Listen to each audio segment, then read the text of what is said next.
बौद्ध धर्म की गाथा सिद्धार्थ से बुद्ध तक। आज से हजारों साल पहले 563 ईसा पूर्व में लुम्बिनी में राजा शुद्धोधन और रानी माया देवी के घर एक बालक का जन्म हुआ, सिद्धार्थ। उनका बचपन महलों की सुख सुविधाओं में बीता।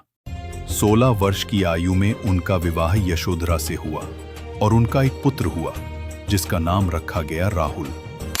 ये महल, ये सुख, क्या यही जीवन की सच्चाई है?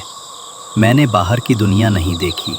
सिद्धार्थ महल से बाहर जाते हैं और 4 दृश्य देखते हैं। एक बूढ़ा आदमी, एक बीमार आदमी, एक मृत शरीर और एक सन्यासी। हाय, दुनिया तो दुख और कष्टों से भरी है। क्या इससे छुटकारा संभव नहीं? जीवन की इस सच्चाई को जानने के लिए मुझे ये सब छोड़ना होगा।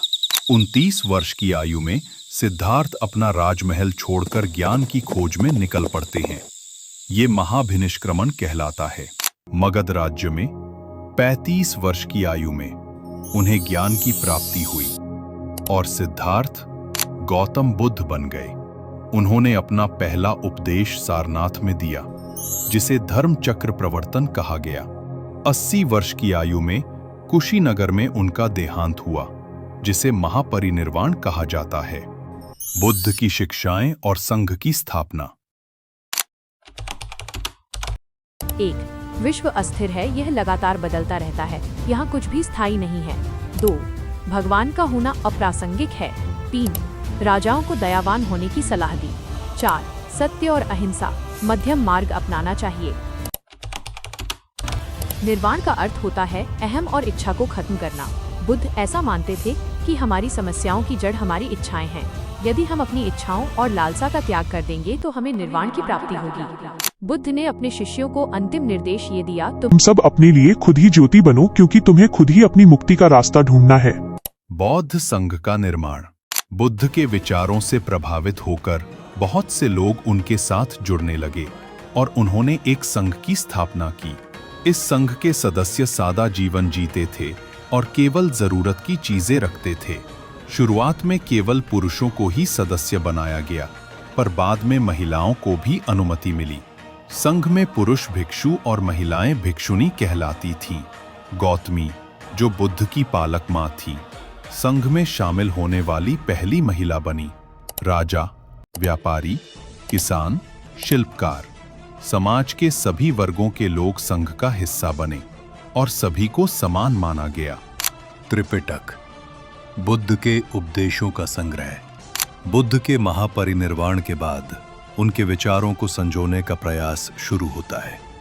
गौतम बुद्ध की शिक्षाओं को उनके अनुयायियों ने त्रिपिटक नामक ग्रंथों में संकलित किया, जो 3 भागों या पिटारों में विभाजित हैं।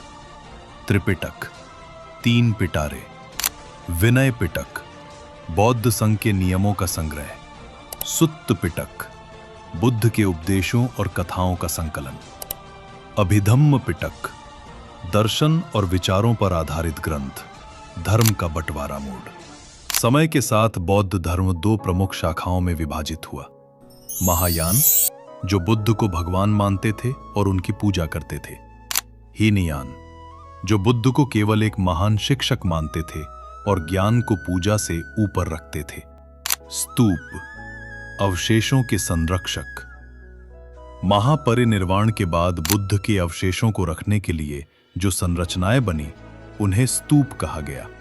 सांची का स्तूप, इन सब में सबसे महत्वपूर्ण है सांची का स्तूप। ये मध्य प्रदेश की राजधानी भोपाल के पास स्थित सांची गांव में है। राजाओं, व्यापारियों और शिल्पकारों ने दान देकर इसके निर्माण में योगदान दिया। सांची का संरक्षण। रानी शाहजहां बेगम ने इसकी रक्षा में महान कार्य किया। जब अंग्रेज और फ्रांसीसी इसके तोरण द्वार को ले जाना चाहते थे, तो रानी ने उसकी प्रतिकृति बनवाकर उन्हें दी और असली तोरण द्वार को बचा लिया। उन्होंने वहां एक संग्रहालय भी बनवाया, जिससे सांची का स्तूप आज भी सुरक्षित है। जबकि अमरावती का स्तूप बिना उचित रखरखाव के नष्ट हो चुका है। स्तूप की संरचना। स्तूप की संरचना विशेष रूप से की जाती थी।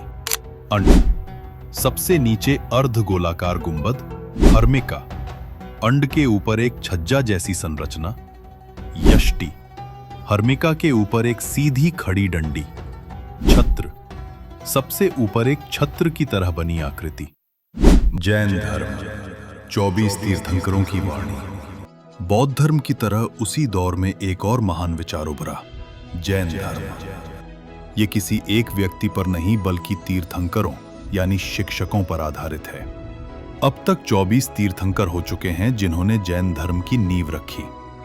पहले तीर्थंकर और संस्थापक थे स्वामी ऋषभदेव आदिनाथ, 23वें तीर्थंकर थे पार्श्वनाथ और 24वें तथा अंतिम तीर्थंकर थे भगवान महावीर। मेरी शिक्षा का सबसे महत्वपूर्ण सिद्धांत है अहिंसा।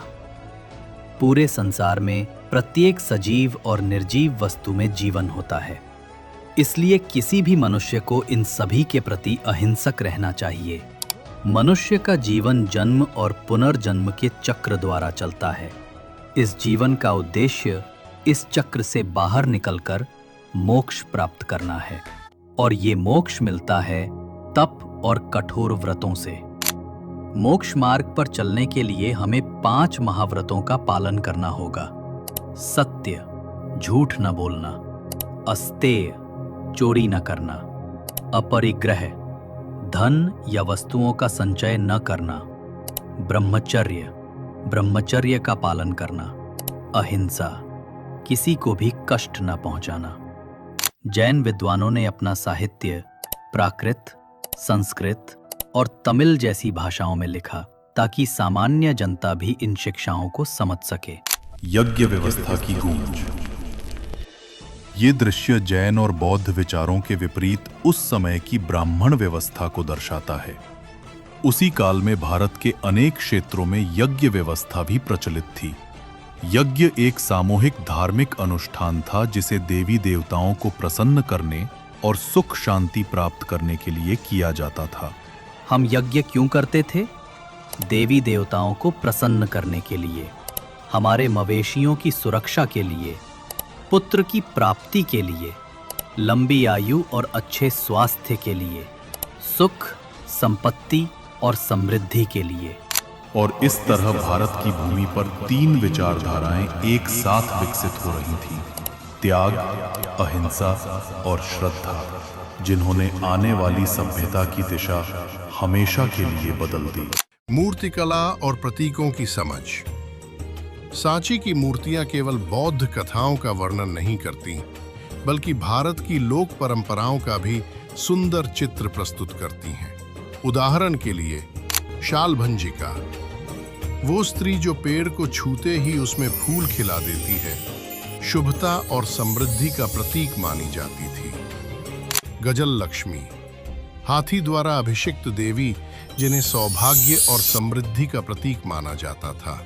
नाग, लोक परंपराओं में एक रहस्यमय और पूजनीय प्रतीक रहा है। बुद्ध के प्रारंभिक चरण में उन्हें मानव रूप में नहीं बल्कि प्रतीकों के रूप में दर्शाया गया। खाली सिंहासन, ध्यान और निर्वाण का प्रतीक। चक्र, सारनाथ में दिए पहले उपदेश, धर्मचक्र प्रवर्तन का प्रतीक। स्तूप, महापरिनिर्वाण यानी मृत्यु का प्रतीक। बोधि वृक्ष, ज्ञान प्राप्ति का प्रतीक। महायान बौद्ध धर्म में बोधिसत्वों की अवधारणा आई। ऐसे ज्ञानी व्यक्ति जो स्वयं मोक्ष प्राप्त कर सकते थे लेकिन दूसरों की सहायता के लिए निर्वाण को टाल देते थे। पौराणिक हिंदू धर्मों का उदय। उसी काल में भारत में पौराणिक परंपराओं का उदय हुआ, जहां वैष्णववाद और शैववाद जैसे विचार विकसित हुए। वैष्णववाद में विष्णु को जगत का रक्षक माना गया। जब संसार में अधर्म या बुराई बढ़ जाती तो विष्णु अपने अवतारों जैसे राम और कृष्ण के रूप में धरा पर अवतरित होते। इस परंपरा में उपासना का आधार था भक्ति, जहां ईश्वर के प्रति प्रेम, समर्पण और विश्वास ही सच्चा धर्म माना गया। मंदिरों का विकास। शुरुआती मंदिर बहुत साधारण होते थे, सिर्फ एक चौकोर कक्ष जिसे गर्भगृह कहा जाता था और उसमें केवल एक ही दरवाजा होता था।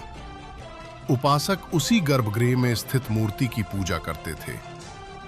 धीरे धीरे मंदिरों में ऊपर की ओर एक ऊंचा ढांचा बनाया जाने लगा, जिसे शिखर कहा गया।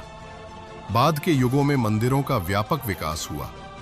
विशाल सभास्थल, ऊंची दीवारें और तोरण द्वार जोड़े गए।